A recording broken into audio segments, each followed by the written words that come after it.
नमस्कार. सो छान मस्त रविवार आहे आज. आम्ही बाहेर आलो आहे ब्रेकफास्ट करायला. आणि एक क्विक थॉट की वर्क लाईफ बॅलन्स इकडे कसं असतं आणि सोशल लाईफ कसं असतं.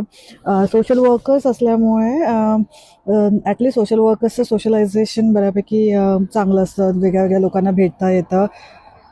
पण सगळ्या जॉब्समध्ये तसं होत नाही. बऱ्यापैकी लोक जर आय टी सेक्टरमध्ये असतील तर त्यांचं त्यांचं जसं एक सर्कल किंवा फक्त जॉब असं होतं. पण त्या बाबतीत लकी म्हणता येईल. सोशल वर्कर्स वेगळ्या वेगळ्या प्रकारच्या लोकांना भेटता येतं आणि वेगळे वेगळे अनुभव घेता येतात. सो क्वालिटी ऑफ लाईफ खूप जास्त इम्प्रूव्ह होते.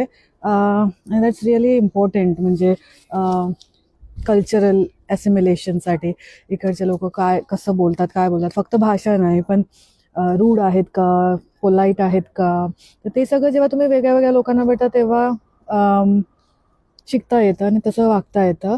अ, अ, बाहेर बाहेर जेव्हा आपण असतो म्हणजे घराच्या बाहेर ऑफिस म्हणा, कम्युनिटीजमध्ये म्हणा, मॉल्समध्ये, रस्त्यांवर खूप जास्त पोलाईट आहेत तिकडचे लोक. युकेमध्ये थँक्यू आणि सॉरी शिवाय कुठलंच वाक्य पूर्ण होत नाही. सो ते खूप शिकण्यासारखं आहे आणि सायन्सने ते प्रूव्ह केलं की जितके तुमचे एक्सटर्नल रिसेप्टर्स सूदिंग असतील, म्हणजे लोक जेव्हा तुम्हाला थँक्यू बोलतात, सॉरी बोलतात, तेव्हा तुमचा ब्रेन आपोआप काम डाऊन व्हायला मदत होते.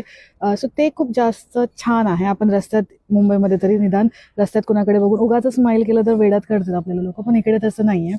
लोक छान मस्त हसतात, बोलतात, कसा आहे तुमचा दिवस म्हणतात, गुड मॉर्निंग म्हणतात. तर ते ते छान आहे. सो जसं वाटलं की ते आपण शिकलं पाहिजे. ॲटलीस्ट आम्ही तर आता सवय झाली ते. So right. सो मी जेवायला जाते, नाही ब्रेकफास्ट करायला जाते. भेटू पुन्हा. बाय.